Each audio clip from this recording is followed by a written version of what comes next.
Assalamualaikum warahmatullahi wabarakatuh. Alhamdulillahi rabbil alamin.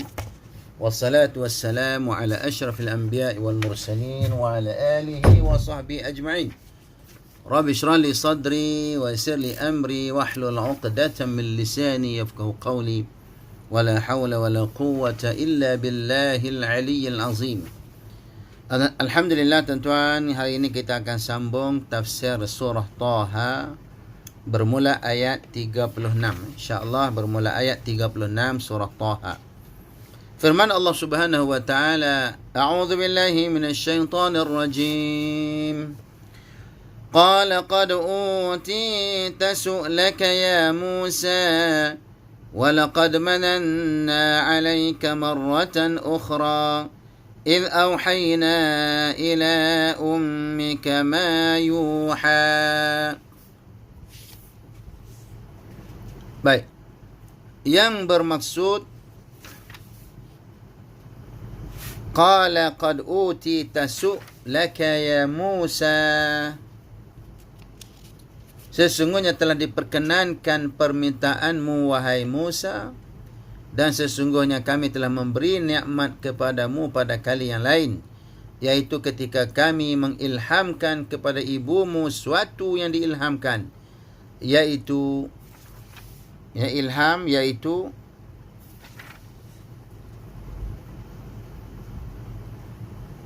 letakkanlah ia, yakni Musa, dalam peti, kemudian lemparkanlah ia ke sungai Nil, maka pasti sungai itu akan membawanya ke tepi supaya diambil oleh Fir'aun musuhku dan musuhnya. Jadi tuan-tuan, di dalam ayat ini Allah Subhanahu wa taala menceritakan kepada kita bahawa Nabi Musa alaihissalam banyak doa-doanya dan permintaan-permintaannya dikabulkan oleh Allah Subhanahu wa taala. Ayat disebut di sini, qad utita su'laka ya Musa. Qala qad utita su'laka ya Musa. Ya, sesungguhnya telah diperkenankan permintaanmu wahai Musa. Banyak permintaan Nabi Musa yang diperkenankan oleh Allah Subhanahu wa taala. Baik, kita tengok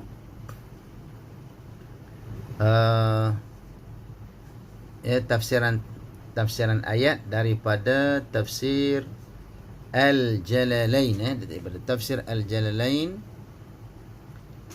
Ya, Allah Subhanahu wa taala memperkenankan kepada Nabi Musa akan doa-doa dan permintaannya daripada awal lagi, ya, diperkenankan. Contohnya di awal Nabi Musa dilahirkan ketika mana nak dibunuh oleh Fir'aun akan anak-anak lelaki, tetapi Nabi Musa alaihissalam, Allah Subhanahu wa taala telah menyelamatkan dia, ya, dengan diberi ilham kepada ibunya agar dihanyutkan ke sungai Nil. Ya, dihanyutkan ke sungai Nil. Jadi apa yang diminta oleh Nabi Musa Allah bagi. Walaqad mananna 'alaika marratan ukhra, dan demi sesungguhnya kami telah pun mengurniakan kepadamu berbagai nikmat pada satu masa yang lain sebelum ini, yaitu, ya, diberikan keselamatan kepada Nabi Musa alaihissalam. Itu antaranya. Ya, Allah sebut, إذ أوحينا إلى أمك ما يوحى أن اقذفيه في التابوت. Ketika mana kami wahyukan kepada ibumu apa yang diwahyukan, أن اقذفيه في التابوت, hendaklah dicampakkan, diletakkan di dalam tabut. Hendaklah diletakkan di dalam tabut.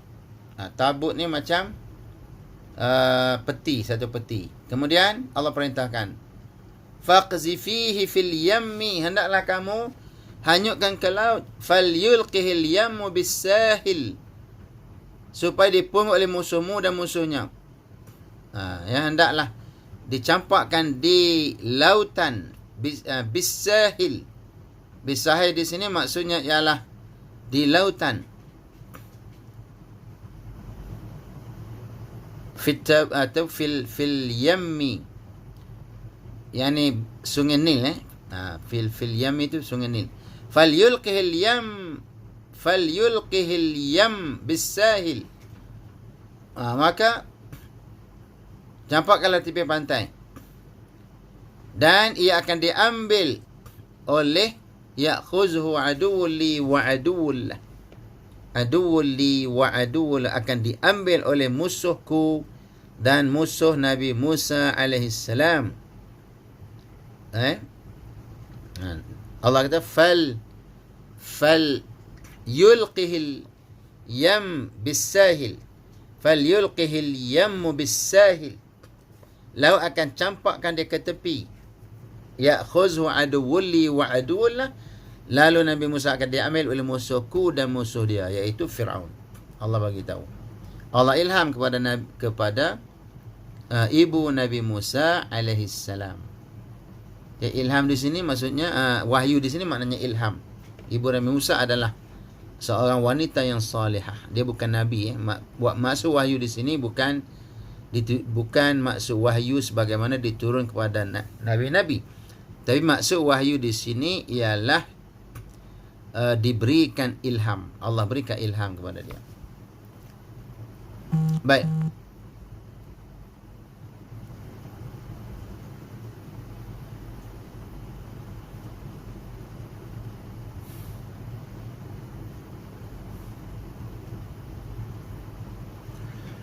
Ada pengajaran daripada ayat yang kita bacakan sebelum ini, ya.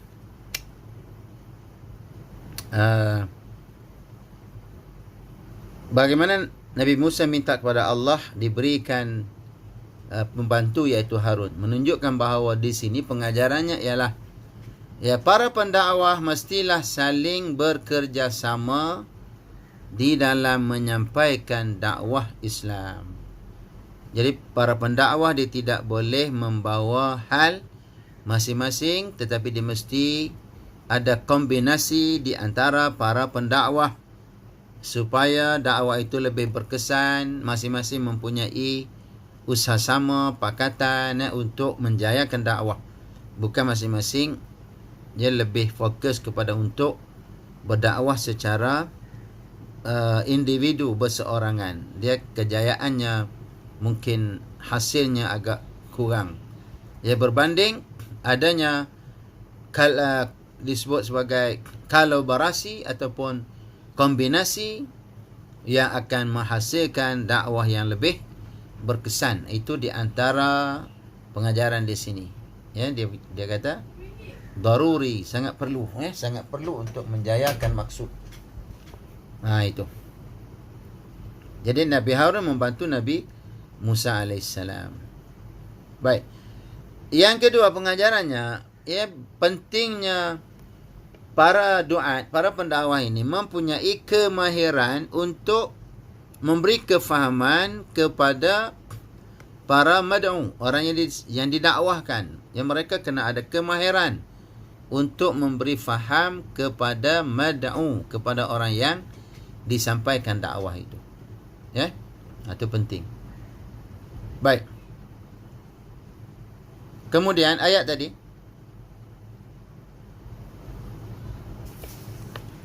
Wa alqaitu alayka mahabbatan minni, dan aku campakkan atas kamu kecintaan daripadaku. Ya, aku telah melimpahkan kepadamu kasih sayang yang datang dariku. Kata Allah, aku melimpahkan kasih sayang yang datang dariku melalui musuh kamu iaitu Fir'aun. Ya? Jadi walaupun Fir'aun itu musuh Allah dan Nabi Musa, tapi Allah campakkan kasih sayang kepada Fir'aun dan isterinya kepada Nabi Musa alaihissalam. Sebab maklumlah, seorang kanak-kanak yang dibesarkan, dia sangat perlu kepada kasih sayang. Jadi yang memberikan kasih sayang kepada Musa adalah Fir'aun. Ya, bersama dengan isterinya.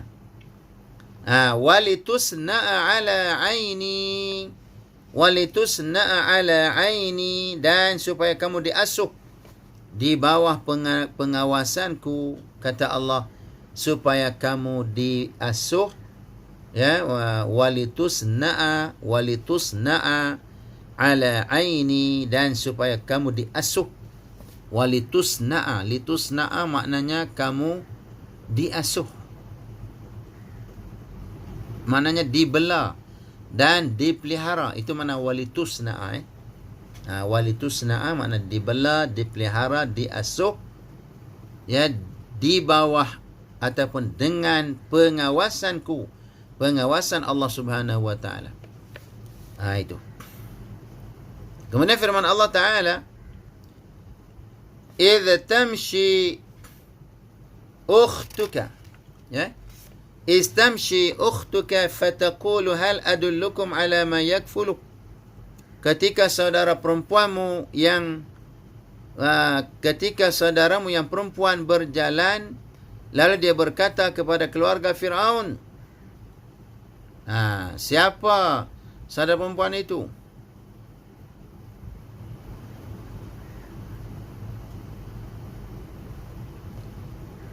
Dia disebut saudara perempuan Nabi Musa. Disebut saudara perempuan Nabi Musa, ya. Saudara perempuan Nabi Musa, Maryam, iaitu namanya Maryam. Litata'arraf min khabarik wa qad uhdaru maradi' wa anta la taqbal. Uhdaru maradi' wa anta la sadya wahidatin minhunna. Datang saudara kamu Maryam, Allah kata. Ya, saudara kamu maknanya kakak dia, iaitu namanya Maryam. Maksudnya dia datang untuk bertanya khabar kepada Nabi Musa alaihissalam, ya, dan datang juga penyusu-penyusu, pakat nak menyusu Nabi Musa alaihissalam. Maka Nabi Musa alaihissalam tidak mahu menyusu. Ya, Maryam datang, idh tamshi ukhtuka, ketika datang saudara kamu, iaitulah Maryam, fataqulu hal adullukum ala ma yakfulu. Bolehkah aku tunjukkan kamu siapa yang boleh menjaga Nabi Musa alaihissalam, yakni yang boleh menyusukan dia, yang boleh mendidik dia. Maukah kamu, wahai Fir'aun, aku tunjukkan, ya, wanita itu? Yang lain Nabi Musa semua tak nak menyusu. Ya, akhirnya Maryam datang, aku nak tunjuk kepada kamu orang yang Nabi Musa akan menyusu. Masa itu masih kecil lah, masih menyusu lagi. Ya. Dia bertunjuk. Fir'aun setuju. Maka mereka merahsiakan bahawa wanita itu sebenarnya adalah ibu kepada Nabi Musa alaihissalam. Itu. Kemudian faraja'naka ila ummik kay taqarra 'ainuha wa la tahzan. Kata Allah Subhanahu wa taala, maka kami mengembalikan kamu kepada ibumu agar senang hatinya dan tidak berduka cita, yakni kerana dirimu, ya, hilang, kerana Nabi Musa tu hilang, maka ibunya bersedih. Akhirnya Allah kembalikan Nabi Musa kepada ibunya untuk menyusukan dia. Sungguh kecil dunia itu, ya. Nabi Musa kembali kepada ibunya untuk menyusu. Itu. Baik. Kemudian nikmat Allah lagi yang mana diceritakan Allah makbulkan doa Nabi Musa ni, Allah bagi nikmat kepada dia. Apa yang Nabi Musa buat? Wa qatalta nafsan, dan antara nikmat itu kamu telah membunuh satu jiwa. Nabi Musa di kalangan dari kaum Bani Israel membunuh kaum Fir'aun, iaitu daripada bangsa Qibti namanya, membunuh. Wa qatalta nafsan, Nabi Musa membunuh dengan tidak disengajakan. Bukan Nabi Musa sengaja, tidak. Nabi Musa tidak sengaja untuk membunuh. Jadi peristiwanya berlaku bila dua orang sedang bergaduh. Maka yang kaum Nabi Musa ni dia macam kalah lah kan. Lawan macam nak kalah, Nabi Musa pergi, Nabi Musa tolong. Nabi Musa pukul sekali sahaja kepada musuh itu daripada kalangan Qibti itu. Nabi Musa pukul sekali je. Nabi Musa pun tak sangka pukulan dia kuat. Akhirnya terus meninggal. Itu. Maka Allah beri keampunan. Nikmatnya Allah memberi keampunan kepada Nabi Musa atas kesalahan itu, membunuh itu. Dan Nabi Musa terselamat daripada hukuman dengan izin Allah Ta'ala. Dia tak dibunuh balik lah.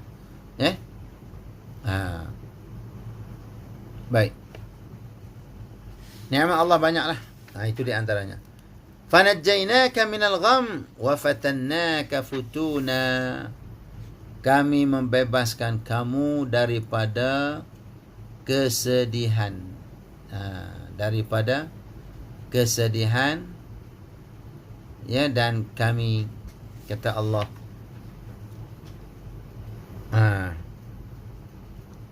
kami telah mencoba kamu dengan beberapa cobaan, kata Allah. Ya, Allah lepaskan Nabi Musa daripada berbagai-bagai kesedihan. Sebab perjuangan, perjuangan dia penuh dengan kesedihan dan penuh dengan ranjau, duri, kepayahan. Kalau zaman kita ni mungkin kutukan, cacian, makian, susah. Dakwah ini suatu yang susah. Kita buat itu tak kena, begini tak kena, kan. Allah melepaskan Nabi Musa daripada kepayahan itu. Allah bebaskan. Jadi bila Nabi Musa ni nak dibunuh, maka Nabi Musa tertekan, dicari nak dibunuh. Itu makna minal gham. Fanajjaynaka minal gham. Kami bebaskan kamu daripada kesedihan. Kerana keinginan keras pengikut Fir'aun nak membunuh Nabi Musa AS. Lalu Nabi Musa AS lari sampailah ke sumber air negeri Madian. Negeri Madian. Sampai ke negeri Madian. Di negeri Madian itu, yang itulah yang dia berjumpa dengan isterinya, anak Nabi Syuaib AS.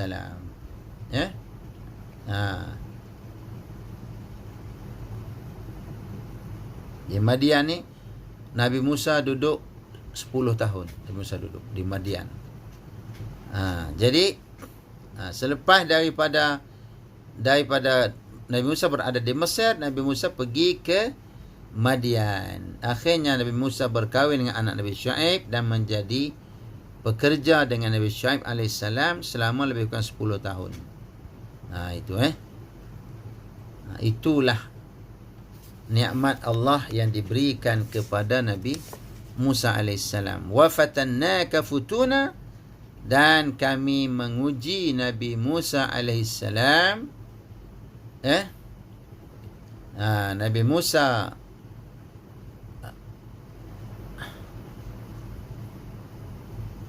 Nabi Musa diuji oleh Allah Subhanahu wa ta'ala dengan ujian-ujian yang lain. Ujian-ujian banyaklah. Ujian menentang Fir'aun, ujian ujian menghadapi tukang-tukang sihir, ujian menyeberangi lautan merah dan sebagainya.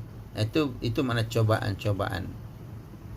Itu wa fatannaka futuna, wa fatannaka futuna. Dan kami memberi kamu ujian, memberi kamu beberapa ujian. Kemudian Allah sebut, falabista sinina fi ahli Madyan thumma ji'ta ala qadarin ya Musa. Jadi setakat itu dulu. InsyaAllah nanti kita akan sambung lagi pada ayat yang ke-40. Mudah-mudahan tafsir yang ringkas ini yang saya rujuk kepada tafsir Ibnu Kathir dan juga tafsir Al-Jalalain, dan ditambah juga dengan tafsir Al-Azhar. Mudah-mudahan ada manfaat kepada kita bersama di dalam kajian kita terhadap surah Al-Quran, dan yang kita bicarakan pada petang ini adalah daripada surah Taha. InsyaAllah mudah-mudahan ada manfaat. Wabillahi taufiq wal hidayah. Assalamualaikum warahmatullahi wabarakatuh.